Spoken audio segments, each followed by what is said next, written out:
The eviction notice felt heavy in my hands as I stared at my brother Marcus across our grandmother's kitchen table. He lounged in her favorite chair, feet propped up on the antique wood, wearing that insufferable smirk I'd grown to hate over the years. "Don't look so shocked, Emma," he said, taking a slow sip of coffee from her cherished china cup. "You had to know this was coming. Grandma always liked me best." My name is Emma Chin, and at 32, I was facing homelessness thanks to my own brother's greed. Our grandmother Rose had passed away 3 months ago, leaving behind her Victorian home where I lived and cared for her during her final years. Marcus hadn't visited once during that time, too busy with his real estate ventures in the city to spare even an hour for the woman who'd raised us after our parents died. The house had been in our family for generations, its walls holding countless memories of Sunday dinners, holiday celebrations, and quiet evenings spent listening to Grandma Rose's stories. I'd moved in 2 years ago when her health started declining, putting my career as an art conservator on hold to become her full-time caregiver. "She wouldn't do this," I said, my voice steadier than I felt. "She promised me I could stay here." Marcus's laugh was sharp and cruel. "Promises don't mean anything without legal documentation, sis. And these papers," he waved the deed in front of me, "say everything belongs to me now, including this dusty old house." I watched him carelessly handle the documents our grandmother had treasured, remembering how carefully she'd stored them in her antique secretary desk upstairs. The same desk where she'd kept her most precious possessions, old photographs, letters, and— "You went through her things," I said, the realization hitting me. "You searched her desk." "Of course I did," he scoffed. "Someone had to handle the legal matters while you were busy playing nurse. Found these buried under a bunch of worthless old papers. Lucky for me, right?" The casual way he dismissed our grandmother's treasures made my blood boil, but I kept my expression neutral. Marcus had always been like this, entitled, manipulative, seeing everything and everyone as pieces to be moved around in his game of acquisition and control. 30 days, he continued, standing up and adjusting his expensive suit. "That's more than generous, considering. I've got buyers interested already. This location is prime real estate. Once we gut the place and modernize it, it'll sell for triple what it's worth now." The thought of our grandmother's carefully curated home being stripped and modernized felt like a physical blow. Every piece of furniture, every wallpaper pattern, every creaking floorboard told a story. But Marcus had never cared about stories unless they came with dollar signs attached. "You can't just erase her like this," I said, following him as he strode toward the door. "This house meant everything to her." He paused, hand on the doorknob, and turned to face me with an expression of mock pity. "Oh, Emma, always so sentimental. This is business. Grandma's gone, and it's time to move forward. Maybe this will finally force you to get your life together instead of hiding away playing house." As he walked to his Mercedes parked in the driveway, I stood in the doorway watching him go. My fingers traced the worn wooden doorframe where Grandma Rose had marked our heights as children, each pencil line a memory of who we used to be. Marcus had been taller, always reaching higher, but I'd been the one who stayed rooted, who understood the value of home. That night, after hours of crying and raging at the unfairness of it all, I sat in Grandma Rose's study surrounded by the familiar scent of old books and lavender. The antique secretary desk loomed before me, its surface still bearing the marks where Marcus had carelessly rifled through decades of family history. But there was something he didn't know, something Grandma Rose had shared with me during one of our quiet evening talks just weeks before she passed. Running my fingers along the edge of the desk's writing surface, I felt for the nearly invisible seam she'd shown me. With a gentle press, a small hidden compartment clicked open.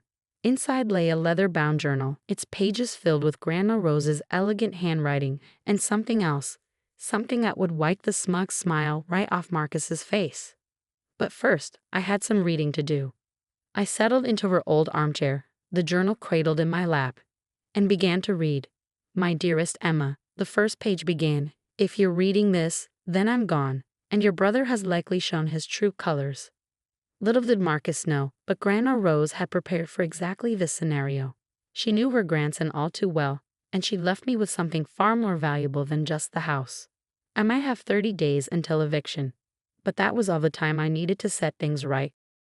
I smiled, thinking of Marcus's confidence, his certainty that he'd won. He had no idea what was coming.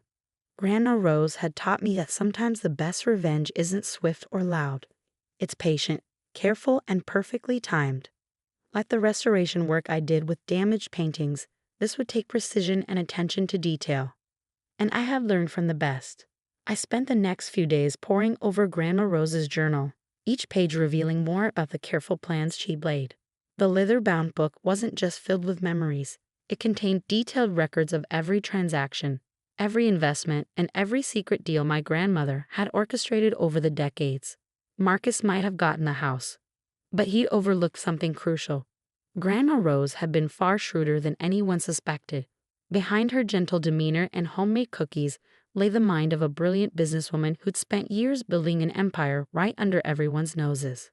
My darling Emma, one entry read, "I've watched Marcus grow increasingly consumed by greed. He visits less and less, only appearing when he needs something. I know he'll try to take everything once I'm gone. That's why I've prepared this gift for you, the key to something he can never touch." As I read on, my eyes widened.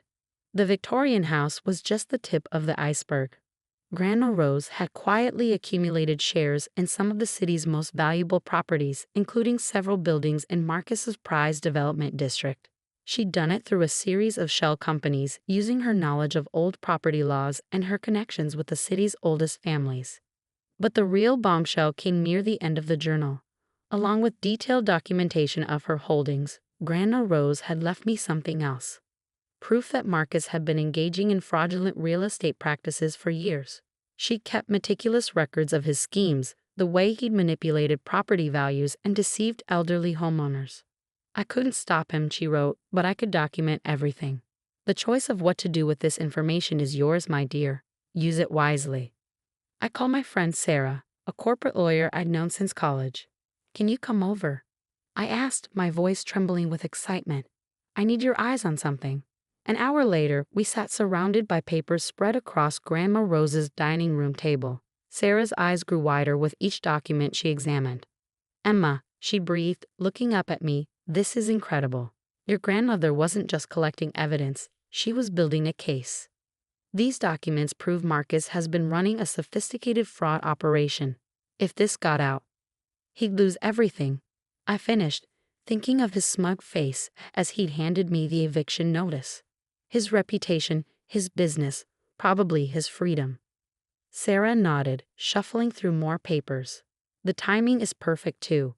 See this development project he's working on? The one he's probably planning to sell this house to? According to these records, he's been lying to his investors about property values and zoning laws. If someone were to expose this..." I smiled, remembering Grandma Rose's words about patience and timing. How long would it take to put together a formal case? "Give me 2 weeks," Sarah said, her eyes gleaming. "I know exactly who to talk to at the SEC. They'd been trying to nail Marcus for years, but they never had enough evidence. This is the motherlode."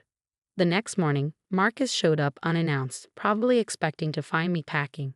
Instead, I was in the garden, tending to Grandma Rose's prized roses with the same care she'd always shown them. "Still here?" he called out, his expensive shoes crunching on the gravel path. "You know, if you need help finding a place, I might be able to arrange something. A small apartment in one of my buildings, perhaps? At a family rate, of course." I stood up slowly, brushing dirt from my knees. "That's thoughtful of you, Marcus, but I think I'll manage just fine on my own." He frowned, clearly thrown by my calm demeanor. "Look, Emma, I know you're upset, but this is happening whether you like it or not. The buyers are coming to view the property next week." "About that," I said, carefully pruning a deep red rose, "you might want to hold off on any sales for now. Things are about to get complicated." "What's that supposed to mean?" he demanded, his confidence wavering slightly. I just smiled, the same smile Grandma Rose used to give when she knew something others didn't. "You'll see. Oh, and Marcus, be careful with those property valuations you've been showing your investors. Numbers can be such tricky things, can't they?" The color drained from his face. For the first time since this all began, I saw real fear in his eyes. Without another word, he turned and practically ran back to his car. That evening, as I sat in Grandma Rose's favorite chair watching the sunset paint the garden in shades of gold, I felt her presence stronger than ever. She'd known this day would come, had prepared for it with the same meticulous care she'd shown in tending her roses. Each thorny problem needed careful handling, she used to say, but with patience and the right tools, any garden could bloom. I picked up my phone and dialed Sarah's number. "It's time," I said when she answered. "Let's show my brother exactly what Grandma Rose left behind." The next 2 weeks were a whirlwind of activity. Sarah worked tirelessly, compiling the evidence into an airtight case. Meanwhile, I noticed increased activity around Marcus's office. Cars coming and going at odd hours, lights burning late into the night. He was scrambling, probably trying to cover his tracks. But it was too late. The hammer fell exactly 20 days after he'd served me with the eviction notice. The SEC investigation became public, and Marcus's carefully constructed world began to crumble. His investors pulled out, his partners distanced themselves, and his reputation, the thing he'd valued above all else, lay in tatters. The morning the story broke in the local papers, I stood in Grandma Rose's kitchen making her signature lavender tea. The headline stared up at me from the counter. "Local real estate mogul under investigation for massive fraud scheme." My phone buzzed with a text from Marcus. "We need to talk. Now." I took my time responding, remembering all the times he'd ignored Grandma Rose's calls when she was sick, all the family dinners he'd missed, all the memories he'd been too busy to make. "Sorry," I texted back. "I'm rather busy today. But don't worry, we have plenty of time to talk. About 10 more days, by my count." 10 days. That's how long it took for Marcus's empire to completely unravel. The SEC investigation revealed everything: the fraudulent property valuations, the forged documents, the elderly residents he pressured into selling their homes for a fraction of their worth. His investors fled in droves, his business partners disappeared, and his reputation lay in ruins. I was in Grandma Rose's garden when he finally showed up, looking nothing like the polished real estate mogul who'd smugly handed me an eviction notice. His expensive suit was wrinkled, his hair disheveled, and the arrogant smirk had been replaced by something closer to desperation. "You did this," he said, his voice hoarse. "You destroyed everything I built." I continued pruning the roses, just as Grandma had taught me. "No, Marcus, you did this to yourself. I just showed everyone who you really are." He collapsed onto the garden bench, head in his hands. How did you know about all of it?" "Grandma Rose knew," I said simply. "She kept records of everything.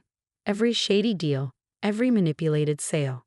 She saw who you really were long before anyone else did." He looked up sharply. "That's impossible. She was just a sweet old lady who baked cookies and tended her garden." I couldn't help but laugh. That's exactly what she wanted everyone to think. But Grandma Rose was smarter than any of us knew.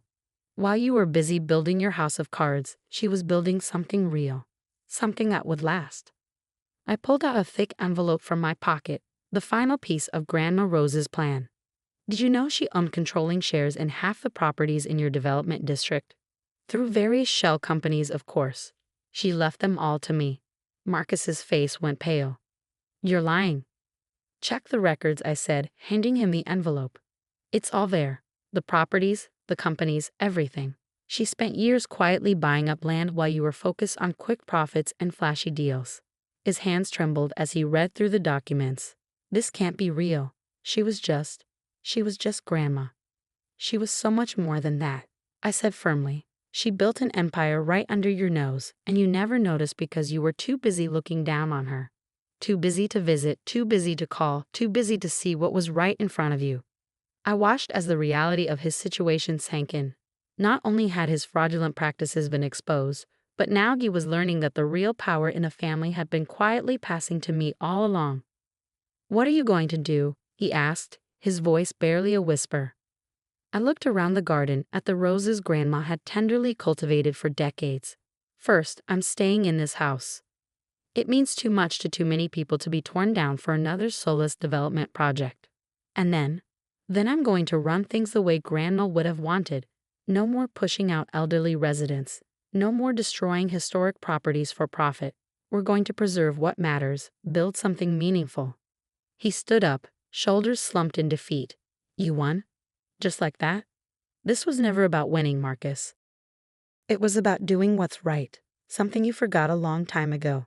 As he walked away, I could almost feel Grandma Rose's presence beside me, Smell her signature lavender perfume on the breeze. She'd given me more than just property and power.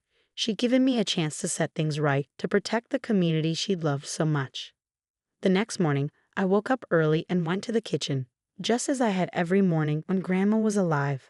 I made her favorite lavender tea in her cherished china cup and sat in her chair, watching the sunrise paint the garden gold. On a table before me lay the morning paper, its headline announcing Marcus's resignation from his company and voluntary cooperation with federal investigators. Beside it sat Grandma Rose's journal, open to its final page. "Remember, my darling Emma," she'd written, "true wealth isn't measured in property deeds or bank accounts. It's measured in the lives we touch, the communities we build, and the legacy we leave behind. I trust you to carry this forward, to build something beautiful from what I've left you. And never forget, sometimes the sweetest victories come from the most carefully tended gardens."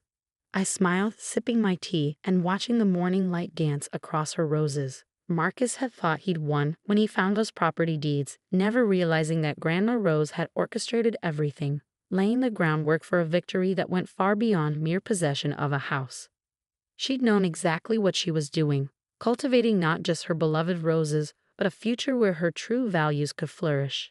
And now, thanks to her careful planning and patient wisdom, that future was finally blooming. In the end, it wasn't just about keeping the house or exposing Marcus's schemes. It was about honoring Grandma Rose's real legacy, one built on patience, wisdom, and the understanding that true wealth grows slowly, like her roses, nurtured by care and attention rather than greed and haste. As I sat there in the morning light, I could almost hear her gentle laugh, could almost see her tending her beloved garden. She'd given me so much more than just properties and power. She'd given me the tools to protect everything she loved, to nurture it and help it grow. And that, I realized, was the greatest inheritance of all.